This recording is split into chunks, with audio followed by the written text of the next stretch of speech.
Chers amis internautes, bonsoir, bonjour, hein, quelque part, on s'en fout, ça dépend de l'heure à laquelle vous vous connectez, bien sûr. Alors, ce soir, une émission particulière, spéciale, émission vérité, vérité historique, vérité à jamais, vérité pour l'univers. Deux invités de marque ce soir, enfin un invité de marque, l'autre en tout cas est plus étonnant sur ce plateau. Nous avons accepté de débattre avec l'innommable suite à un document paru sur internet, un document abject qui fait froid dans le dos, un document qui tue encore une fois 6 millions de personnes. Simon Croxfeld à ma droite est là, vous le reconnaissez évidemment. Président d'honneur de cette noble association des beaux-frères et des belles-sœurs de déportés et de leurs chats. D'ailleurs, on oublie souvent de préciser qu'il y a également les chats. Évidemment, merci d'avoir accepté ce débat. Vous êtes la seule personnalité spécialisée dans cette période douloureuse à avoir accepté de débattre avec cet individu. Je dis cet individu qui s'appelle Paul-Émile, historien de formation. Enfin, il va nous raconter un peu d'où il vient. Ce documentaire, nous l'avons tous regardé, remet en cause de manière très claire l'histoire de la Seconde Guerre mondiale. Une version nouvelle nous est offerte par cet individu et son interlocuteur, qui était en l'occurrence Monsieur Forisson. Vous avez refusé de débattre avec Monsieur Forisson, mais accepté de débattre avec Monsieur Blanc-Rue. Vous nous avez expliqué que Forisson, c'est la limite. On ne peut discuter avec le diable en personne. La première question que j'ai à poser, je vais la poser à notre hôte. Parce que vous avez produit, n'avez-vous pas l'impression d'avoir blessé des gens, heurté des sensibilités, heurté une croyance? Peut-on, comme vous l'avez fait, donner la parole à un homme qui remet en cause l'histoire, qui remet en cause la souffrance? On peut le faire dans la mesure où je l'ai fait. Donc évidemment, ça a été fait et ça a un grand succès sur Internet. Je suis assez content, ça se voit bien. Évidemment, il y a la conspiration du silence habituelle des amis de Monsieur Croxfeld qui font semblant de faire en sorte que ce document n'existe pas, qui n'osent même pas nous attaquer en procès. Enfin, c'est assez d'ailleurs lamentable de votre part. Il faut quand même le dire. Et Monsieur Croxfeld qui n'a même pas le courage d'attaquer Forisson, il n'a même pas le courage de débattre avec lui. Moi, je suis un modeste représentant de Forisson. Là, je ne suis qu'un réalisateur de films. Voilà. Il se trouve que Forisson, pour moi, n'est pas le diable. Il se trouve que c'est un homme. C'est pas le salaud intégral, comme le disent les sionistes. Non, c'est un homme, un être humain. Alors, comme disait La Fontaine, les hommes sont de glace aux vérités et ils sont de feu pour les mensonges. Et moi, j'ai trouvé en Forisson un homme qui était de feu pour les vérités, ou tout au moins pour l'exactitude. Voilà. Oui, certainement une réponse. Vous l'avez vu, ce Forisson. Vous avez vu cette tête. On peut juger par l'apparence. On voit immédiatement que le personnage est ignoble. Voilà. Non, j'admets qu'il a une sale tête. Il a une sale tête. Non, excusez-moi, j'applaudis parce que j'ai envie de vomir. Mais c'est un peu de morphopsychologie, vous savez, c'est pas très scientifique. Bon, on pourra en discuter longtemps. Peut-être. En tout cas, je voudrais relever un point de ce que vous nous avez dit. Je suis très clairement du côté non plus de Serge Klarsfeld, mais de son fils, voilà, ancien officier, n'est-ce pas, de l'armée israélienne, qui a déclaré il y a peu, si jamais Israël disparaît, écoutez bien ça, nous tuerons les négationnistes. Et il a bien compris que la Shoah est quelque chose d'indispensable, puisque Israël est sacré, la Shoah est également sacrée. Telle est ma position. Est-ce qu'on peut avoir de vous des preuves? Ça m'intéresserait, moi, d'avoir des preuves, justement. Parce que sur Internet, d'ailleurs, notre ami Jean Bricmont a lancé une sorte de défi aux historiens, c'est-à-dire il leur a dit, voilà, il y a un documentaire, et il faudrait répondre à ces arguments. Peut-être que Forisson ment, mais au moins lui répondre avec des arguments concrets. Là, vous ne répondez avec aucun argument. Là, vous répondez, c'est l'argument d'autorité, même pas, c'est un argument biblique, c'est Dieu a parlé, enfin, c'est Yahvé. Yahvé et fils, enfin, c'est l'entreprise. Restez poli quand même, nous sommes, s'il vous plaît, restez quand même dans le cadre de la... Oui, vous ne pensez pas que je vais entrer dans votre jeu. Et puis, de toute façon, je vais vous dire une chose. Je me rallierai volontiers à une thèse qui a été soutenue en 1987 par Madame Ida Zaidel, Z-A-J-D-E-L, et qui a dit ceci. Et alors je mets au défi de répondre à cet argument. En fin de compte, tout bien pesé. Bon, ben peut-être que les chambres à gaz n'ont pas existé.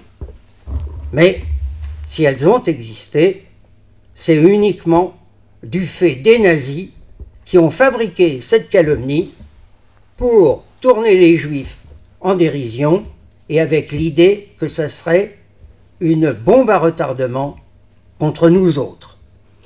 Écoutez, moi j'ai l'impression que les véritables négationnistes, ce sont quand même les sionistes, et ce ne sont pas les nazis. Les nazis, j'en connais pas, moi j'en vois jamais. Quand je sors dans la rue, je n'en croise pas, je vois pas de gens à croix gammée. Je n'en vois pas, non. Mais je vois les négationnistes, mais Forisson n'est pas nazi, non, pas du tout. Non, c'est un centriste.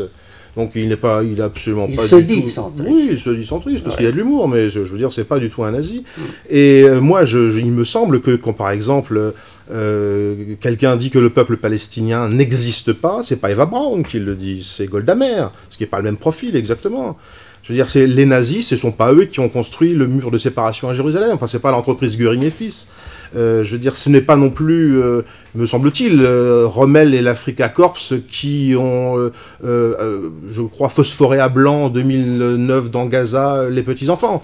C'est encore une fois vos amis sionistes de Jérusalem. Donc les véritables négationnistes, ceux qui font du mal, et je dirais même ceux qui font du mal à la communauté juive, ce sont les sionistes, ce ne sont pas les nazis qui n'existent pas. Argument éculé, je regrette. Que feriez-vous à la place de ce peuple d'élite qui est bien obligé de se tenir à distance ou de tenir à distance des gens qui le jalousent et bien qui sûr. Voudraient les exterminer? Ils sont des descendants. Écoutez, monsieur Croquefeld, là j'ai la Bible de Jérusalem. Ça vous parle? C'est pas Mein Kampf. D'accord? C'est pas écrit par un nazi. C'est écrit, je crois, en partie par Moïse, dont vous êtes un descendant en ligne directe, il me semble. Oui. Bon, alors, je vois, dans le Deutéronome, par exemple, je vais vous lire quelques phrases, simplement à propos d'extermination, parce que vous nous la baillez belle avec vos exterminations. Alors, je vois, c'est peu à peu que Yahvé ton Dieu détruira ces nations devant toi. Tu ne pourras les exterminer sur le champ, de peur que les bêtes sauvages se multiplient à ton détriment, mais Yahvé ton Dieu te les livrera, et elles resteront en proie à de grands troubles jusqu'à qu'elles soient détruites. Il livrera leur roi en ton pouvoir et tu effaceras leur nom de dessous les cieux. Nul ne tiendra devant toi jusqu'à ce que tu les aies exterminés. Voilà, ça date d'il y a 2500 ans, c'est pas d'il y a 50 ans. Citation pour citation. J'en ai d'autres, évidemment. Ça, c'est... Attendez. Daniel, je vous l'offre. Le prophète Daniel, vous savez ce qu'il a dit de gens comme vous? Que vous étiez des gens aux lèvres fausses. J'ai apporté là je ne sais pas si vous connaissez, c'est un type qui s'appelle Voltaire. Et alors, Voltaire, il dit des choses, par exemple, vous voyez, ça date de 1759. J'ai pris l'original pour ne pas que... Ouais, l'esprit de Monsieur de Voltaire. 1759. Et je vois, alors, juif. Vous ne trouverez dans les juifs qu'un peuple ignorant et barbare, qui joint depuis longtemps la plus sordide avarice à la plus détestable superstition et à la plus invincible haine pour tous les peuples qui les toléreront et les enrichissent. Il ne faut pourtant pas les brûler. Voltaire qui est au Panthéon. Alors est-ce qu'il faut aller brûler ses cendres? Qu'est-ce qu'il faut faire avec Voltaire? Parce qu'on a refusé à Céline les commémorations là pour cette année. La République n'a pas voulu de Céline, mais la République veut Voltaire. Vous êtes depuis tout à l'heure en train de nous expliquer des choses. Moi, nous sommes dans une république et nous sommes dans un état de droit. Ce que vous dites n'est pas dans la loi. Il est interdit de parler comme vous le faites. Alors, c'est pas moi. Écoutez, là, vous me parlez de Voltaire, mais moi je vous parle de votre documentaire, monsieur. Vous êtes un hors-la-loi. Vous vous situez en dehors des règles parce que nous avons défini des règles pour vivre ensemble, harmonieusement, nous respecter les morts. Moi qui les ai définies. Hein. Alors, oui, mais nous devons les respecter. C'est une assemblée, cette loi Fabius-Guessot, qui est une loi qui s'est imposée d'elle-même. Aujourd'hui, vous êtes un hors-la-loi. Vous venez, nous acceptons de discuter avec vous, mais vous ne faites aucun effort. C'est ça qui me choque. Ah non, ça c'est vrai. Vous faites aucun effort. Non, ça je reconnais que j'en fais pas. Mais pourquoi ne reconnaître la réalité des choses? C'est que le pouvoir existe aujourd'hui, il est entre les mains de gens que vous combattez. Mais pourquoi ne pas l'accepter? Moi, il me semble que j'ai fait un documentaire sur un homme qui n'a jamais pu s'exprimer dans les médias depuis 40 ans et qui est l'homme le plus haï de France. Donc il me semble avoir fait la moindre des choses. Non, sans raison. Moi, je m'attends à ce qu'en 2012, ils sortent un ouvrage, j'en ai entendu parler, qui pourrait porter un titre inspiré d'Ahmadinejad, ce criminel qui a osé dire un jour « C'est curieux, il a une voix flûtée, n'est-ce pas ? Se méfier des gens à voix flûtée. » Qui d'une voix flûtée nous a dit « C'est curieux, en Occident, on n'a pas le droit d'approcher de la boîte noire de l'Holocauste pour voir ce qu'il y a dedans. » Vous le faites bien. J'imite un criminel, Vous le faites pas bien. bien sûr. Et voilà où nous en sommes à cause d'individus de cette espèce. Il ne m'étonnerait pas que sorte un livre qui s'intitulerait « La boîte noire de l'Holocauste ». Rappelez-vous que lorsque ce personnage ignoble a été invité au Zénith par un personnage, je ne sais pas si vous vous souvenez, alors particulièrement ignoble, un pur et simple nègre d'ailleurs au passage. Qui a été condamné. Qui a été condamné. Oui, justice. mais comment se fait-il que Forisson n'ait pas été? Eh bien, une fois de plus, à cause de l'intervention de Klarsfeld, qui a dit ne le poursuivez pas, Très juste. ne le condamnez pas. Je suis entouré de traîtres, de gens qui désertent la cause, qui disent c'est fini, on a eu trop de quenelles, on n'en peut plus. Qu'est-ce que vous voulez, je reste seul. Mais est-ce que l'antisémitisme n'est pas en train de changer et d'évoluer? Et on a cette... je sais qu'il y a M. Moilec aussi qui est poursuivi aujourd'hui pour ce sketch Shoah-Nanas, abject, immonde. Shoah-Nanas, tu me tiens par la Shoah. Et le geste, rappelez-moi le geste. Shoah-Nanas, oui. Non. 275. Ouais. M. Moilec aura à répondre évidemment de son crime devant la justice.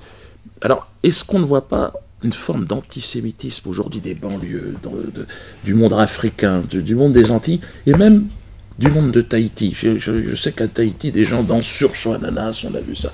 Où allons-nous? Mon Dieu. Shoah-Nanas, Shoah-Abricot, touche à mon cul si ça fait de la musique.